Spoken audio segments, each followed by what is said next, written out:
This is Rob Tebbutt for Boxing Social in association with Betfred. I'm here today in London with Luke Campbell following his unfortunate defeat to Vasyl Lomachenko this past weekend in London. Luke, first and foremost, congratulations on your performance. I'm sure we're going to come on to it soon. I'm sure you maybe don't necessarily feel that way, but great performance against Vasyl Lomachenko. Yeah, no, thank you. I'm happy that I give all the fans a fantastic night of boxing and everybody enjoyed the fight. And yeah, we move on from here. I look back at the performance thinking I could do so much better, and I will do so much better. There's things I can definitely practice on, certain mistakes I was making that I can improve on, and we can come back much better than that. What was your feeling straight after the fight? As I understand it, you went to hospital for some precautionary checkups and precautionary checks. What was your feeling after the fight? Obviously just gutted that obviously I didn't get the decision. You know, I hate to lose and I hate thinking that someone's got one over on me, and it really does, it's really painful for me to say that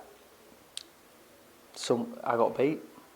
Them words do not come out my mouth easy, but you know, Lomachenko, he beat me that night. And that's painful words for me to say. It really is. But you know, I think it was a great fight. I think I think the scorecards was really bullshit, let's say. I think it really didn't reflect the fight whatsoever. I mean, the ESPN commentary, the pundits, Andre Ward and Timothy Bradley, they had it level until I took a knee in the 11th, and to be fair, I thought all the rounds was very close. I mean, he had some dominating rounds, don't get me wrong, but I felt I had some dominating rounds early too. So, I mean, I'm disappointed with the scorecards. I mean, at the end of the day, the right man won the fight, but it was a hell of a lot closer than what they said. Talk to me about the early rounds. It was kind of a little bit of a throwback to your amateur days for the pair of you, obviously both very successful established amateurs. Was it always going to be that way going in? Did you enjoy that side of the fight? Yeah, listen, I'd do that again tomorrow. I'd get in there tomorrow and go another 12 rounds with Lomachenko, and it was good. Like you said, I did tell everyone before the fight that we'll see a bit of everything in this fight. You know, that we'll see a bit of going at it. You know, they will see skill, game of chess, speed. They'll see everything, and I believe that's what we delivered.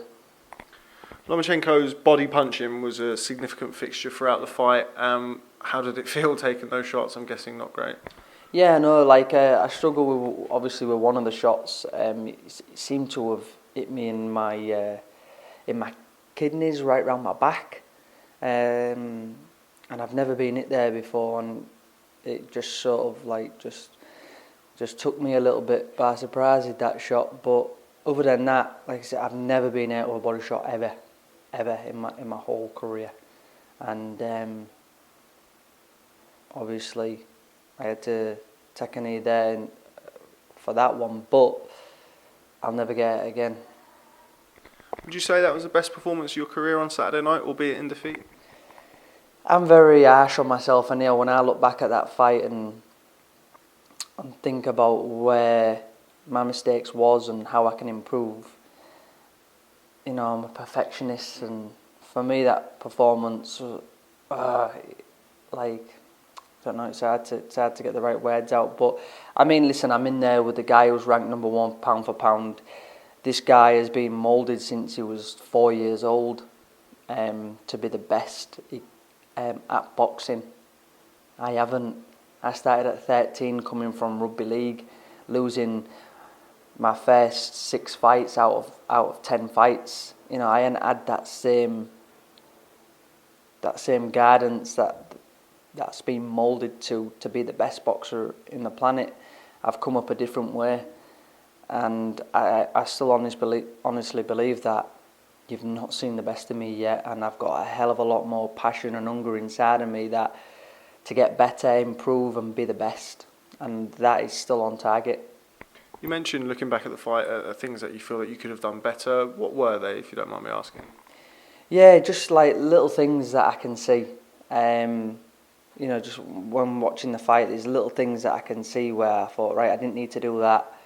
I'm just making a mistake there. I should be doing this instead of that. And it's just, it's little things, but them little things will overall make a big difference to my performance and the way I am. You're the best fighter you've ever been in the ring with, amateur or pro? Oh, most definitely, most definitely. He's a two-time Olympic champion. He's lost one fight out of 400 fights or whatever. Is certainly the best guy that I've been in the ring with. That goes without saying. There's a lot of people out there that think this guy is the best they've ever seen. So for me to go in the ring and have a very competitive fight with him and get him out a few times, it is good to know that where I'm at now, and I believe I do belong in the elite level of boxing.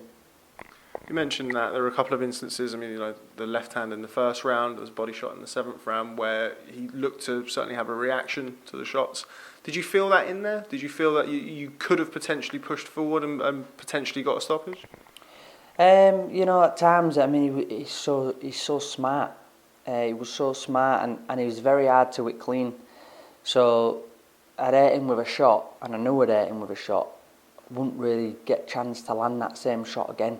He kept adapting all the time, and his footwork and his judgment of distance of coming in and out of range was absolutely fantastic. And it's but there is times where I thought about him, and then he was moving off a lot, like going for walks and stuff like that. Usually in all the fights that you've seen him in, he gets more and more relentless. He's got a big bag of tricks that he starts throwing out. Not once could he bring out any of them tricks, and he didn't get more and more relentless because I was in front of him making it very hard for him. So it was a great fight. Everybody enjoyed it. I didn't get the victory I wanted to get, but that being said, I believe that I gained a hell of a lot of fans. I gained a hell of a lot of respect, and I also believe that I can come back much better than that. You mentioned gaining the respect and gaining the fans. We spoke several times in the build-up to the fight about people essentially writing you off going into the fight, looking at it as a foregone conclusion. Having known you or known enough about you to kind of... I know that you're somebody who isn't buoyed by the moral victory, as it were. You're all about the actual victory. Do you think that will come in time? Do you think having arguably the performance of your career, gaining these new fans and gaining the respect of the fans, do you think that will slowly start to creep in as you get further away from the fight? Yeah, I mean, it fuels me so much having all them fans backing me and supporting me and wanting to see me now. It really does fuel me even more to go out there, and I want to get straight back in the gym now and start practicing on what I feel like I made mistakes and stuff. But my body does need a little bit of rest. I've had a long hard camp. Put my body through. I put my body through it a lot, so I do need to rest my body, rest my mind, but come back like ready to go again. And I'm excited for the future. Sort of 12 months removed from. Well, not 12 months removed, but the Linares fight. Explain to me, if you can, the difference between coming off the back of the Linares loss. Obviously, you had your well-documented issues outside the ring for that, and then this fight. Is it a different feeling having lost to Lomachenko as opposed to Linares? I mean, yeah, I guess it is. I mean, when I went over to fight Linares too, I went over to his back garden on his show over in the States. And at the time I fought Linares, he was at the top of the tree. He was he was in the pound for pound top 10 list, and everybody was raving about him. So, and obviously going through what I went through at the time was very difficult for me, but it's I honestly, that still beats me up because I still really thought that I got that victory. I felt like I'd won 7 rounds out the 12-round fight with Linares. But me fighting him now, let's go. I was going to come on to that. I spoke to Shane yesterday in the gym. He said that the Linares rematch is a viable option for you moving forward. You just mentioned that. Yeah, I'm sure Linares has put some out there saying that he would like to fight one of us again. I'd love to fight Linares because me beating Linares, puts me at 1 loss on my record, and that's Lomachenko. So I will be chasing him again as well to reverse that loss. Just finally, before I let you go, I understand you've got a very busy day of media ahead of you today, kind of indicative of the performance you put in at the weekend. Just want to mention, I didn't actually know at the time, and I didn't realise until after I saw your tribute to Danica McGuigan on the back of your shorts, which I thought was a very nice personal touch.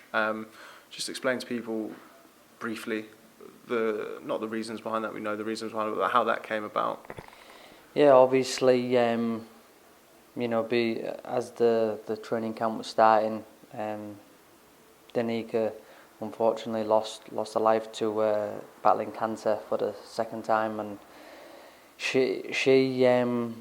me from the outside, she was such a warrior, like just fighting, and one of her favourite quotes, what I found out, was "be fearless." And obviously everybody was writing me off for this fight, and I wanted to do something for the McGuigan family that paid tribute to Danica's name and them as well, and I just thought that for myself as well, and I just thought it was a really nice thing for me to do for them if that's what, I asked permission first to see if that's what they wanted, and I was honoured to have her name and her quote on my shorts. I was honoured for that. Very classy man, Luke.